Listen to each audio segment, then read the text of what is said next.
This is Cerebral Cinema. Movies of the mind.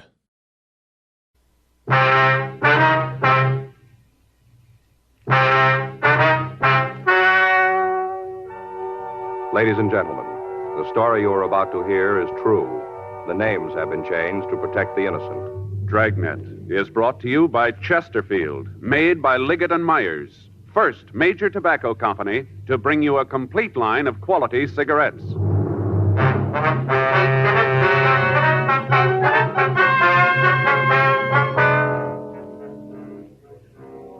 You're a detective sergeant. You're assigned to robbery detail. 2 masked gunmen have held up a bank in your city. The victims can't give you a lead to their identity. Your job, find them.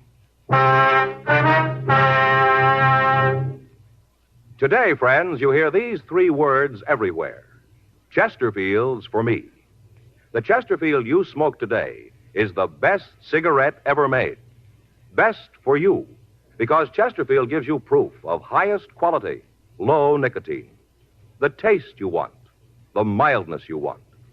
Chesterfield is best for you because it's tested and approved by 30 years of scientific tobacco research. Chesterfield is best for you because it has an established good record with smokers, proven by test after test. Yes, friends, the Chesterfield you smoke today is the best cigarette ever made. For the taste you want, the mildness you want. Join the thousands now changing to Chesterfield. Always say, Chesterfield's for me.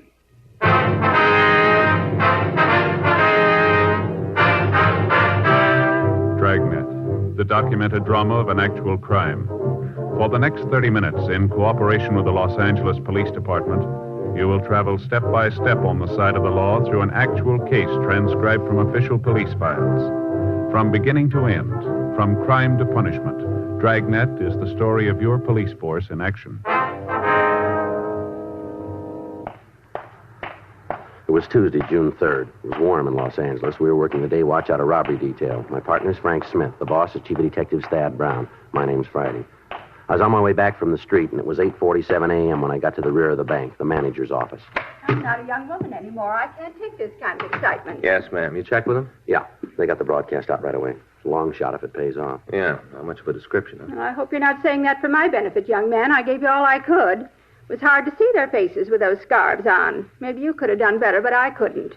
Well, we're not trying to say that you didn't do good, ma'am. We understand the handicap that you were under. I should hope so. Terrible thing. I'm not a young woman anymore. Yes, ma'am. Now, would you tell us just exactly what happened now, right from the beginning? You mean starting when I come in this morning? Yes, ma'am, that's right. 8 o'clock, just like always. That's when I got here. Uh-huh. Opened the door with my key and came right on in, little suspecting what was waiting for me. I tell you, I was pretty surprised when they popped out at me. You didn't see them at first, then, huh? Of course not. You think I would have come in if I'd have seen them? No, ma'am. Certainly not. Never would have come in. When did you first see the 2 men? I came in and locked the door behind me. Rules say you got to lock the door. I did, and then I went back to the clothes closet to hang up my coat and umbrella. I see. Go ahead. Kind of silly, I guess, carrying an umbrella on a day like this, but I always do. Never know. Yes, ma'am. People always kind of smirk at me for carrying one, but whenever it rains out of a clear sky, they don't smirk then. I'm always the center of a crowd, you just bet you. Yes, ma'am. Would you go ahead with what happened, please?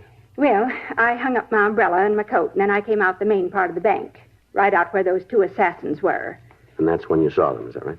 Oh, no, they were cagey. They waited until I was away from the alarm system. They were real sly. I see. Go ahead. I walked out the tables. You know where the deposit slips are out in the center? Yes, ma'am. Out there. Mm-hmm. I walked out straight and up. It really isn't my job, but I didn't have anything else to do, so I thought I'd maybe just check and see if any of the points needed new nibs. I like a neat place. You know, all the slips in the right place, blotters all clean and new. Neat.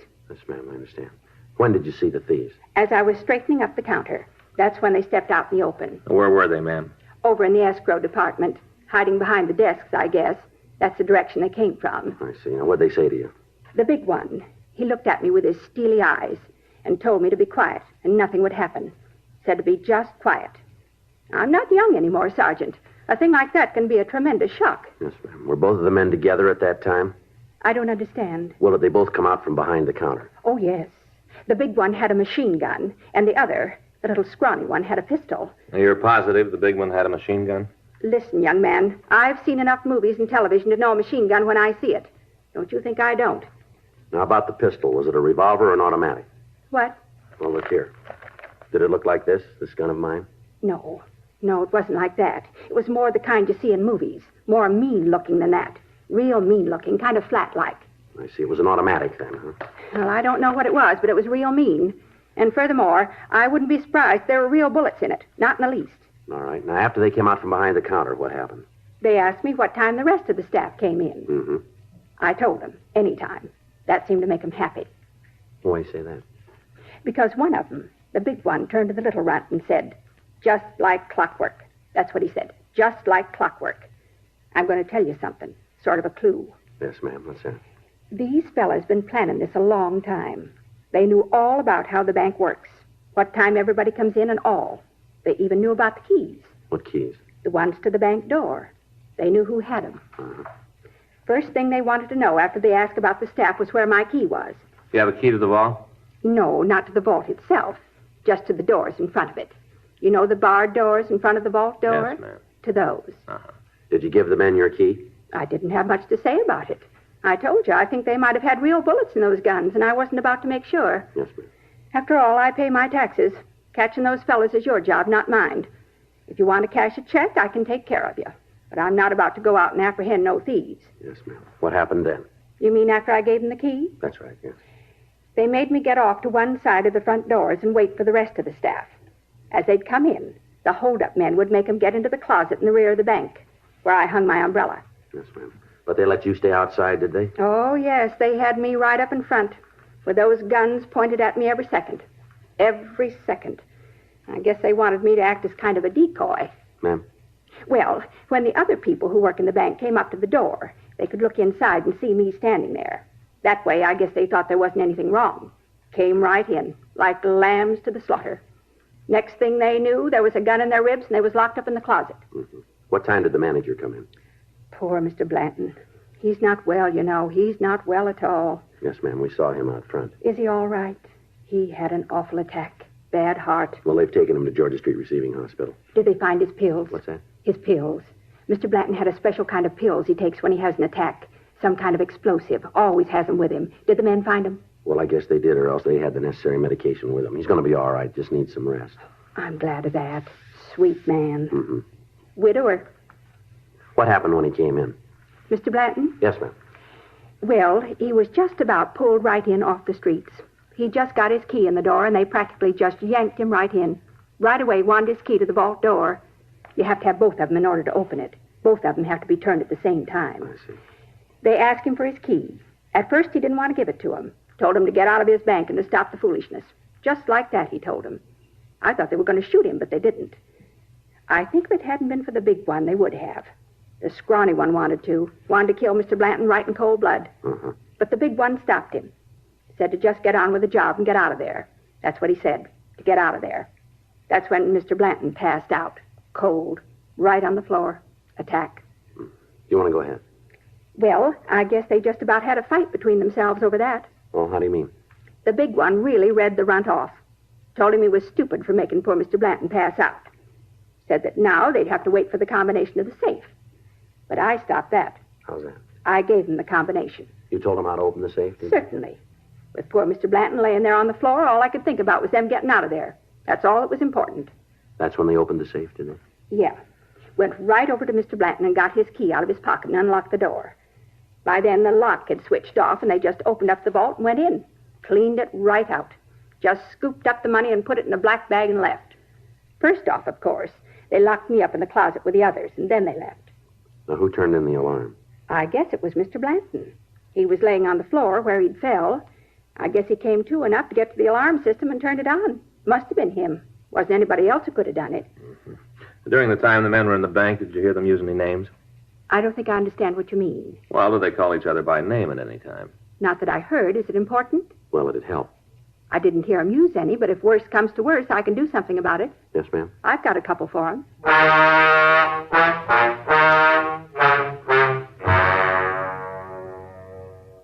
We obtained a complete description of the hold-up pair, and a supplemental broadcast was put out. The crime lab crew came out to the scene and went over the premises for physical evidence. From their investigation, we found that the bandits had made their entrance through a rear window. They'd sawed through the steel bars and broken the glass. From there, they'd come in and apparently had waited for the employees to arrive. We'd ascertained from the cashier that both men had worn gloves, so there was no chance of getting any fingerprints.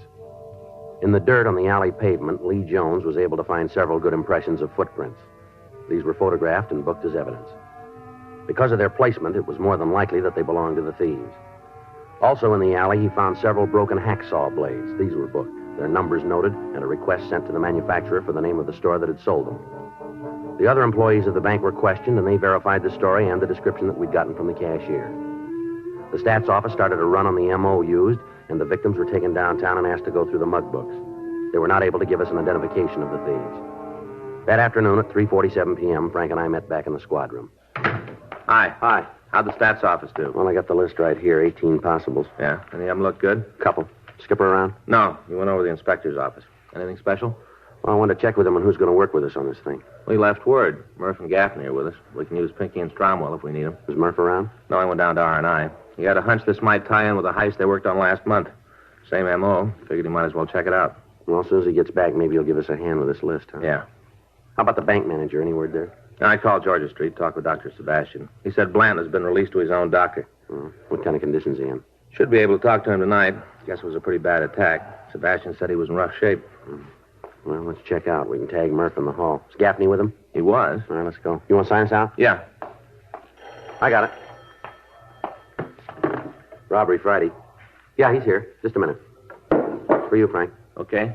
You want to take care of the book? Yeah. Who is it? He didn't say. Just want to talk to you. Oh. Smith speaking. Yeah, that's right. Huh? Yeah, sure we can. Yes, sir, we can right away. Mm-hmm. You want to give me that address? Uh-huh. Yes, sir. Okay, thank you. I have it. Yeah, right away. Goodbye. It's Blanton's doctor. Yeah. Says he wants to see us right away. Yeah, what about? Well, Blanton says he remembers that when the thieves left the bank, a customer came up to the door. Yeah. He heard the big one tell the other one to take off his mask. Uh-huh. The customer got a good look at both of them.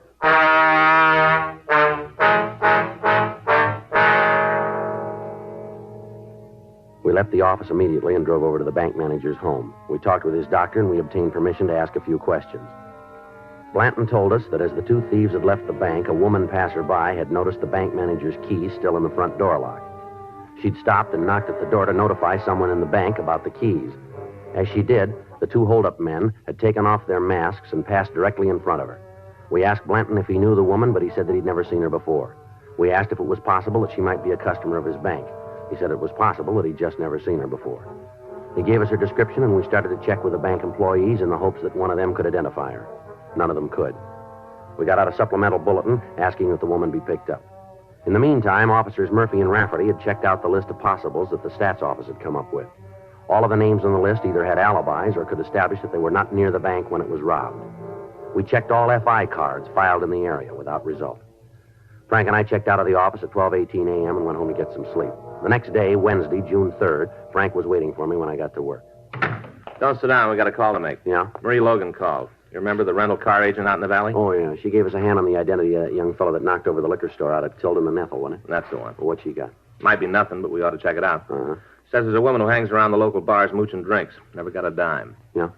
She came in to see Marie yesterday afternoon. Wanted to rent a car to drive to New York. Where do we fit in? She wanted to pay in advance. Yeah. Offered Marie brand new $100 bills.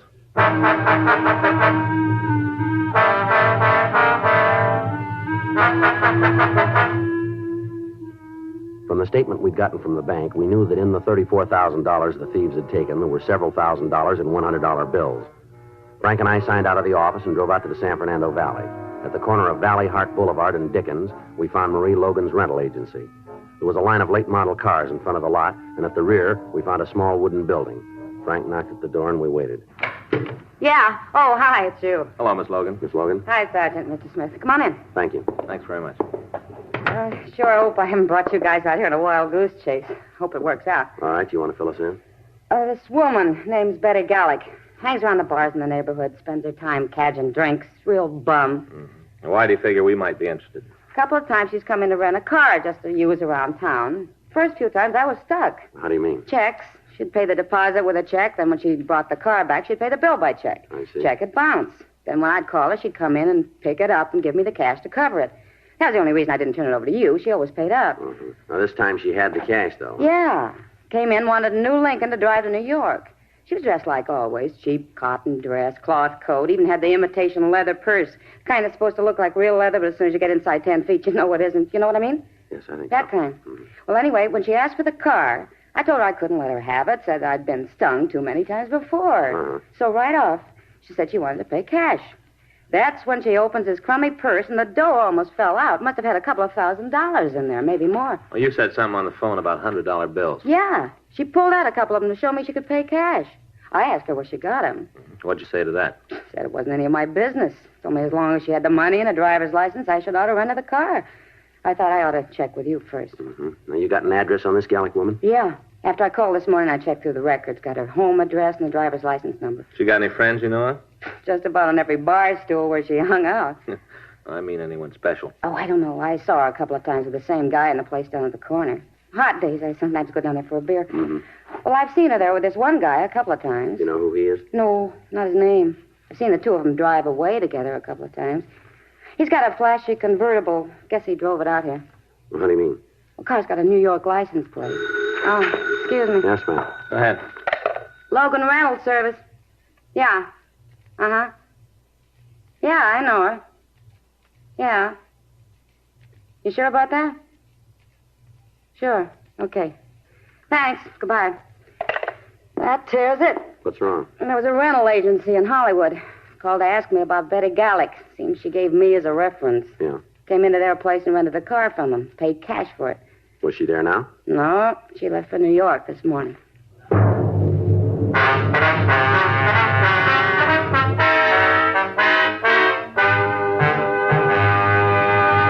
You are listening to Dragnet, the authentic story of your police force in action. One of the biggest comedy hits of the year. That's how the movie critics are describing Bob Hope's latest Paramount picture, Casanova's Big Night. Like so many other millions of smokers, Bob and Audrey Dalton, who appears with him in the picture, say Chesterfields for me. First, Audrey Dalton. I changed to Chesterfield king size because I think it's better than any other king size cigarette. Bob Hope says, 5 years. That's how long I've been smoking Chesterfields. And they have what it takes to satisfy me. What's more, I've seen how they make Chesterfields down in their Durham factory. And I wouldn't smoke any other cigarette. Try Chesterfields yourself. You'll find they're best for you, too. yes, either way, regular or king size, smoke America's most popular two-way cigarette. Join the thousands now changing to Chesterfield.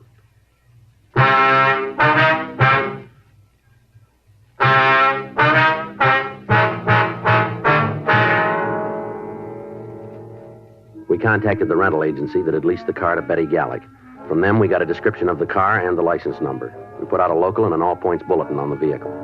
We got in touch with the New York authorities and asked them to be on the lookout for the car. We got the Gallick woman's address from the rental agency, and we checked out her house. We found nothing to give us any indication as to where she might have gone, but we did find a silk scarf similar to the one described by the victims as having been worn by the hold-up men. We checked with the neighbors, but none of them could tell us where Betty Gallick had gone. 2 days went by while we followed down every lead that turned up. The information from the crime lab was checked out, but it led us nowhere. The serial numbers on the hacksaw blades had come back, but when we talked to the store owner, he was unable to tell us who had bought them. Saturday at 12 noon, a meeting was held in the offices of Thad Brown. Members of the Federal Bureau of Investigation were there. They had agents working on the case, but they hadn't been able to come up with any more information than we'd gotten. 2:14 p.m. Frank and I got back to the office. The chief was your man. Well, do you blame him? We haven't got very much. Well, it seems like every time we do get a lead worth anything, it goes to nothing. Yeah, well, it's got to end someplace. I got it. Robbery Friday. Yeah, We did? No, when? Yeah, right. No, I'll be right down to pick it up. Yeah, thanks. Bye. Those communications. They just got a wire from Chicago. Yeah? They picked up the Gallick woman.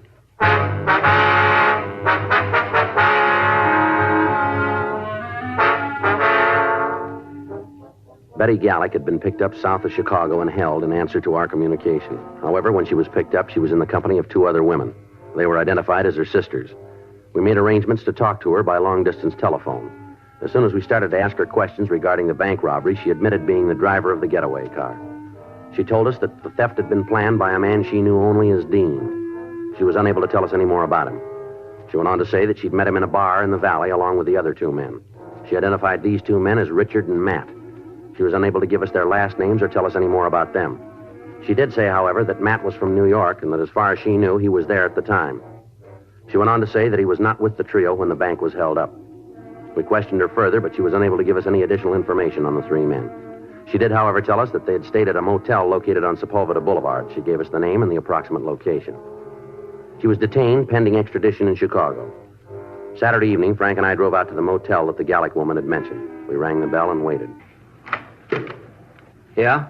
Lights on. We got no vacancies. Police officers, we want to ask you some questions. What about? A couple of men who stayed here. Anybody in this place who's got trouble with the cops has to get out. You tell me who they are, and I'll throw them right at you. I don't want no trouble. Now, who are you looking for? One of them's tall, the other's short. Named Dean and Richard. What about the last name? We haven't got that. I don't need it. I know who you mean. Yeah. Sure. Dean Franklin, Dick Norton, a couple of no goods. They ain't here no more. You know where they are? I'm not sure. I think maybe I got an address in my desk. Come on in. Thank you. I'm Jim Allison. Well, this is Frank Smith. My name's Friday. What have the boys done? Just routine. We want to talk to them. You won't tell me, huh? It'll be better if we talk to them about it. Well, have it your own way. I don't want to get mixed up in anything. Those boys got themselves a bucket of trouble. I want no part of it. While they was here, they paid their rent and didn't cause much trouble. That's all I was interested in, as long as they didn't cause any trouble. Yes, sir. How long ago did they leave? I guess about a week ago. I got it in the books. I can check it for you if you want. Yes, sir. We'd like to have the information. Sure, I'll get it for you. They have any visitors while they were here?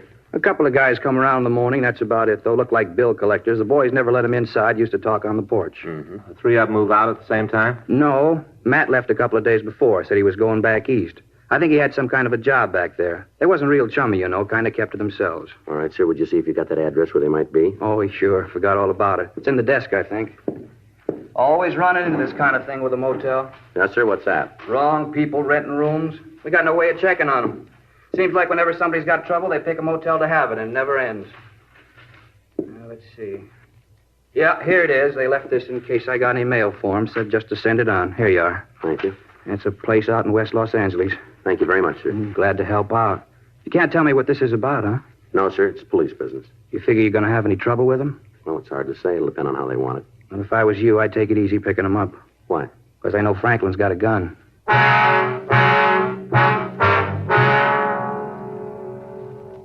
We obtained the license number and a description of the car that the suspects had driven. It was a late model convertible with New York license plates. Before we left the motel, we called R&I and checked the names Dean Franklin and Richard Norton. We found that both of them had long felony records. We talked to Captain Donahoe and had two more teams of men sent out from the office to meet us at the address that we'd gotten from the motel manager.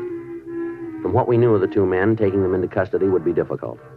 Frank and I left the motel and drove out to the address in West Los Angeles. It was a one-story wooden building set well back on a weed-filled lot. A late model car was in the driveway. 10 minutes after we got there, Officers Murphy, Rafferty, Meade, and Leitner met us. Murphy had brought two sawed-off shotguns loaded with double-aught buck and several tear gas grenades. The only chance we had of taking the men without bloodshed was to use the one element on our side, surprise. Murphy and Rafferty went around to the street at the back of the house, and Leitner took the other. When all of us were in position, Frank and I prepared to move up to the front door. You all set? Just a minute. All right, let's go. I don't see anything. Well, they might have seen us. You better take it easy. Right.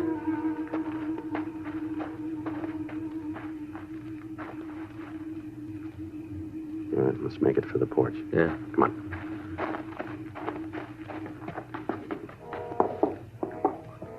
You okay? Yeah. All right, now I'll take the door. When we get inside, you go to the left, I'll handle the right side. Right. You all set? Yeah. Now.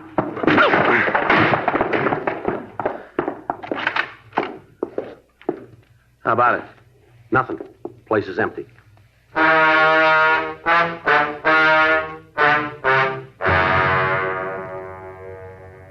We searched the house, but we found no trace of the suspects. From the clothing in the closets, we figured that they had not moved out. And going over the house, we found a machine gun hidden in one of the bedrooms.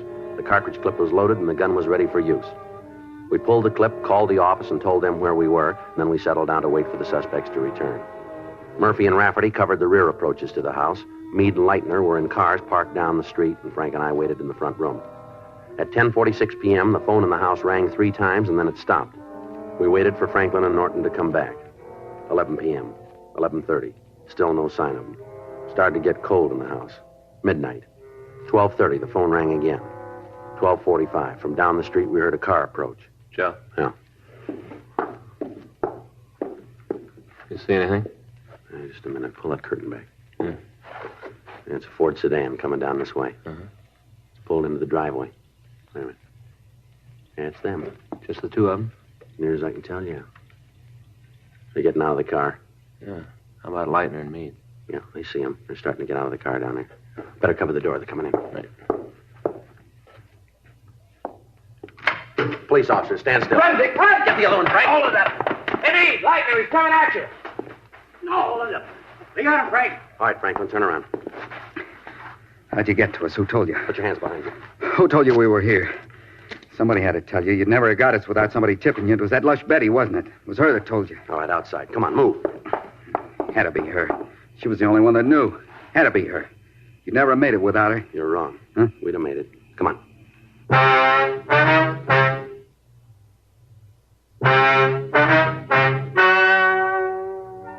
The story you have just heard is true. The names were changed to protect the innocent.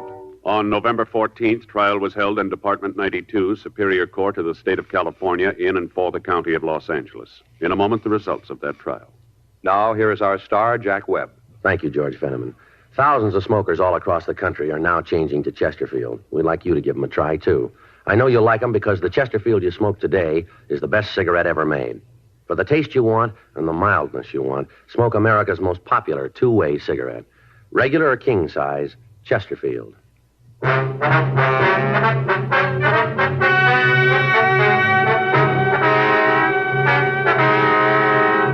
Dean Roger Franklin, Richard Henry Norton, and Betty Elaine Gallick were tried and convicted of robbery in the first degree. Robbery in the first degree is punishable by imprisonment in the state penitentiary for a period of from 5 years to life. Further investigation showed that Matthew Arthur Ross had no part or knowledge of the crime.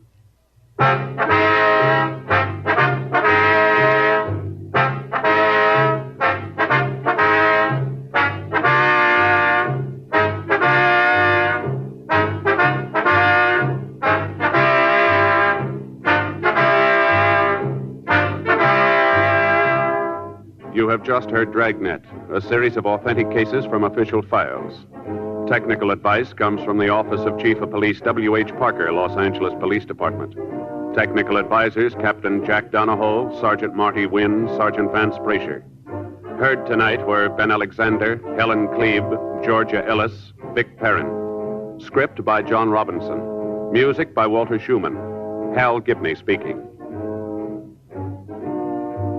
Watch an entirely different Dragnet case history each week on your local NBC television station. Please check your newspapers for the day and time. Chesterfield has brought you Dragnet, transcribed from Los Angeles. Filter cigarette smokers, here is headline news. Nationwide demand for L&M filters drops price. Now you save up to 4 cents a pack, 40 cents a carton. Now everyone can afford America's highest quality and best filter tip cigarette.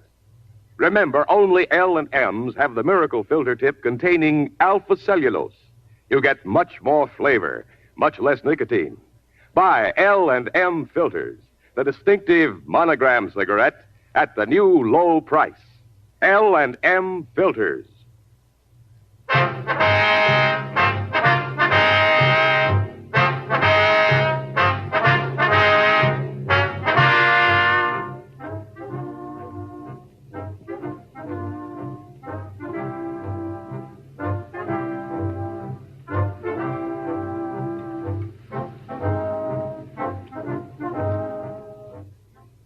Hear Dane Clark in Crime and Peter Chambers following John Cameron Swayze and the News on the NBC Radio Network.